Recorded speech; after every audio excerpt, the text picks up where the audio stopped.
இன்னைக்கு அனைத்து இந்திய அண்ணா திராவிட முன்னேற்ற கழக ஆட்சி முல்லை பெரியார் அணை புரட்சி தலைவர் அம்மா இருக்கின்ற பொழுது உச்ச நீதிமன்றத்தில் சட்ட போராட்டம் நடத்தி 136 அடியை 142 அடியாக உயர்த்தப்பட்டு அணையை பலப்படுத்திய பிறகு அந்த நீர்மட்டம் 152 அடியாக உயர்த்த வேண்டும் என்று உச்ச நீதிமன்றத்தில் தீர்ப்பை பெற்றார்கள். அம்மாவில் மறைவுக்கு பிறகு அம்மாவுடைய அரசு உச்ச நீதிமன்ற தீர்ப்பின்படி அணையை பலப்படுத்துகிற திட்டத்திலே நாங்கள் இறங்கினோம்.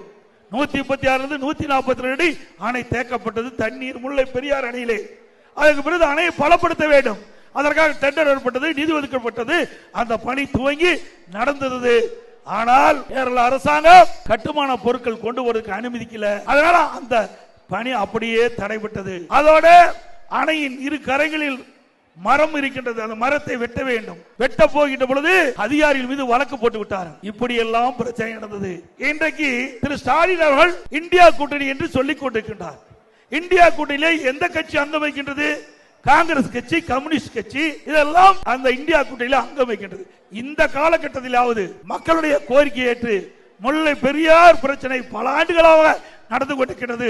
இந்தியா கூட்டணியில் அங்கம் வைக்கின்ற திரு ஸ்டாலின் அவர்களே, இதே கம்யூனிஸ்ட் கட்சியும் இந்தியா கூட்டணியில் அங்கம் வைக்கின்றது. அவரோடு பேசி ஒரு இணக்கமான உறவை ஏற்படுத்தி நம்முடைய மக்களுடைய நீண்ட நாள் கோரிக்கை 152 அடி நீர்மட்டத்தை உயர்த்துவதற்குண்டான நடவடிக்கை மேற்கொள்ளுங்க.